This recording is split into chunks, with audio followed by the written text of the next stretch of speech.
এ বাড়িতে কি আপনি একা থাকেন? আমরা সবাই এখানে থাকি। তাহলে বাড়ি নিলামে দেওয়ার বিজ্ঞাপনটা কাগজে দেওয়ার আগে একবার আমাদের সাথে পরামর্শ করলেন না কেন বলুন? আপনার ইচ্ছে হলো আর অমনি আমাদের আশ্রয়হীন করার প্ল্যান করে ফেললেন। এটা কিন্তু হয় না মিস্টার চ্যাটার্জি। পিয়ালি, পিয়ালি এদিকে চুপ করো প্লিজ, চুপ করো প্লিজ। বৌদি, বৌদি তুমি ওকে এভাবে বলো না। বেশ করবো, বলবো। তোমার লজ্জা করে না আমাকে আটকাতে? তোমার ও একবারও জানতে চেয়েছে আমরা কোথায় যাব, কি করব, কিভাবে থাকবো? পিয়ালি, পিয়ালি প্লিজ আমার দিকে তাকাও।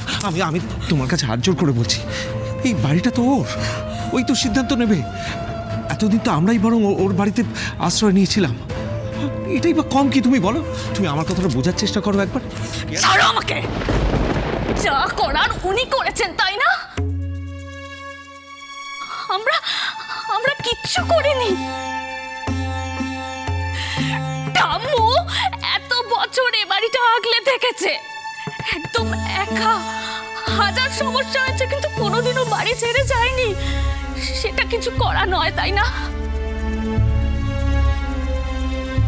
অথচ তুমি ইরার মেয়ে বিদেশ থেকে আসছে শুনে চাকরি ট্রান্সফার করে এখানে চলে এলে। এক কথায় জামশেদপুরের সবকিছু ছেড়ে আমরা এখানে চলে এলাম। সেটা তো কিচ্ছু না, তাই না মিস্টার চ্যাটার্জি? এর প্রতিদান বুঝি এটা?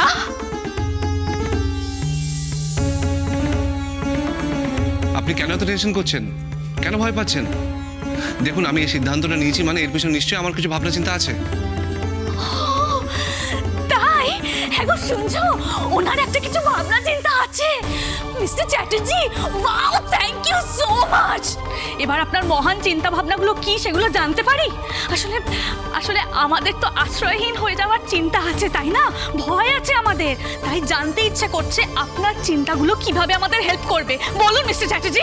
বৌদি, বৌদি তুমি একদম চুপ। আমি ওনার সাথে কথা বলছি তো, আমার জানতে হবে আমরা এখন কি করব মিস্টার চ্যাটার্জি। আপনি তো আপনার বউ মেয়ে নিয়ে ড্যাং ড্যাং করে ফিলাডেলফিয়া চলে যাবেন, কিন্তু আমরা কি করব? কোথায় যাব? আমরা কি রাস্তায় গিয়ে বসবো নাকি? আমার উত্তর চাই। আজ যদি ইরা বেঁচে থাকতো না, তাহলে কখনো এরকম হতে দিত না, কখনো না। পিয়ালি, পিয়ালি আমি হতে দেবো না। তুমি দেখো, তুমি আমার উপর ভরসা করো। এত ভেঙে পড়ছো কেন? আমি আপনাকে বললাম না আমার উত্তর চাই। আপনি কিছু বলছেন না কেন মিস্টার চ্যাটার্জি? বলুন মিস্টার চ্যাটার্জি, বলুন। ওই পুরো মানুষটা আর আমার বাচ্চাটাকে নিয়ে আমরা কোথায় যাব, কিভাবে থাকবো, বলুন। এই কথাটা আপনাদের আগে ভাবা উচিত ছিল। সি, একদিন না একদিন তো এটা হতোই, তাই না? আর কতদিন এই বাড়ির উপর ডিপেন্ড করে থাকতেন আপনারা? আই থিঙ্ক সো অনেকগুলো বছর এই বাড়িতে আপনারা ছিলেন। কখনো নিজেদের চোখে জল দিয়ে, কখনো আবার হেল্পলেসনেস দেখিয়ে, কখনো আবার নিজেদের বাড়ির মেয়েদেরকে এগিয়ে দিয়ে। আরে সুবিধা নেওয়ার তো একটা লিমিট আছে নাকি? নীল, হাউ ডেয়ার ইউ! কি ভেবেছো কি তুমি? তোমার মুখে যখন যা আসবে তুমি তাই বলে দেবে? সব দোষ এখন আমার পরিবারের, তাই না? আর তুমি ওকে কিচ্ছু বলবে না? ও আমার পরিবারকে যা নয় তাই বলে অপমান করছে, তুমি চুপ করে থাকবে? নীল, এক্ষুনি ওনাদের সরি বল। কেন? আমি কেন সরি বলতে যাবো ওদের? আমি বলেছি তাই বলবি। বাহ, বৌদি একবার হুকুম করলো তুমি সেটা সঙ্গে সঙ্গে ফলো করা শুরু করে দিলে। আবার ওর কথা বাড়িতে আমাকে সরি বলার জন্য জোর। নীল,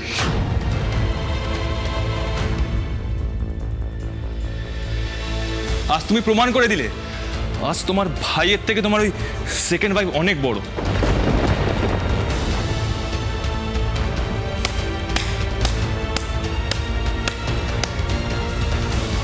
এটাকেই তো বলে সত্যি ভালোবাসা।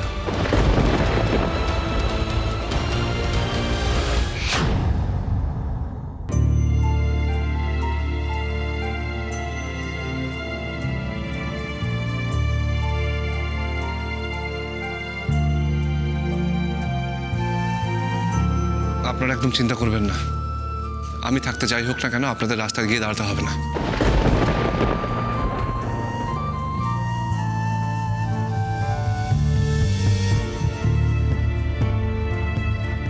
পিয়ালি, আমি এতক্ষণ কোনো কথা বলিনি, কিন্তু একটা কথা না বললেই আমি থাকতে পারলাম না রে। পিয়ালি, যে মানুষটা তোদেরকে এতদিন ধরে আশ্রয় দিয়েছে, এতদিন আগলে রেখেছে, সেই মানুষটা তোদেরকে ছুঁড়ে ফেলে দিয়ে চলে যাবে, এটা তুই ভাবলি কি করে? আর সবচেয়ে বড় কথা হলো, আকাশদা শুধু তোদেরকে আশ্রয় দেয়নি, আকাশদা আমাকেও আশ্রয় দিয়েছে। আকাশদা না দেখাতে পারে না, কিন্তু সবার কথা ভাবে রে। কিন্তু আমরা কেউ আকাশদাকে বোঝার চেষ্টাই করি না। নীল তো ভুল বুঝলো, তুইও ভুল বুঝবি। তবে একটা কথা তুই সত্যি বলেছিস, সত্যি, এরা যদি আজ বেঁচে থাকতো না, এরকম এরকম দিন আমাদের দেখতেই হতো না।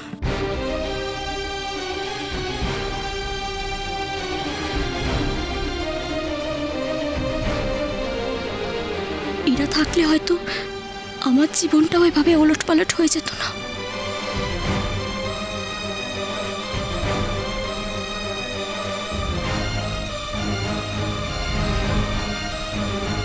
কি হলো? কাউকে খুঁজছো?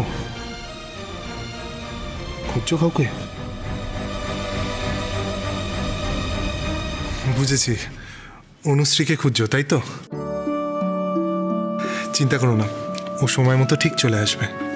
না, আজ আর মনে হয় না অনুশ্রী আসতে পারবে বলে। কেন? আসলে ওর বাড়িতে একটা সমস্যা হয়েছে, তাই ওকে আজকে ওখানে থাকতে হবে।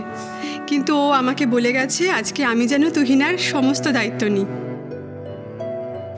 এতদিন ঘরের মধ্যে বন্ধ হয়ে আছো তো, আজ আমি তোমাকে বাইরের বাগানে ঘুরতে নিয়ে যাব। চলো। যাও, ভালো লাগবে।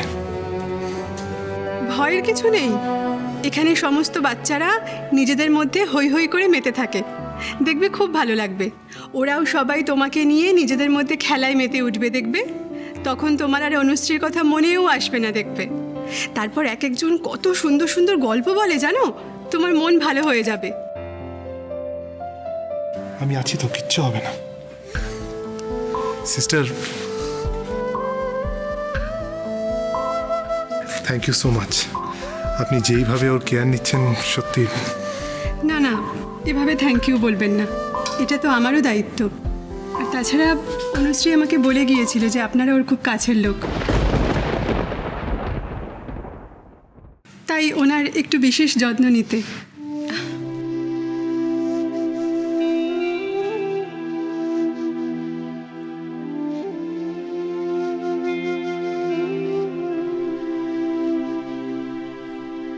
এসো।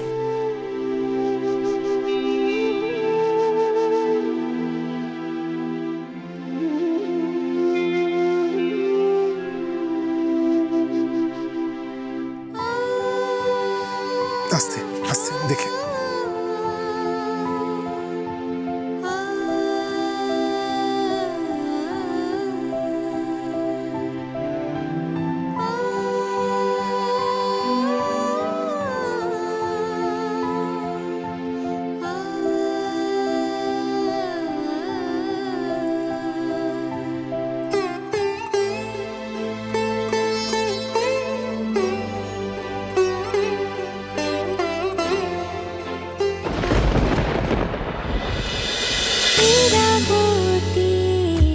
চুপ কথা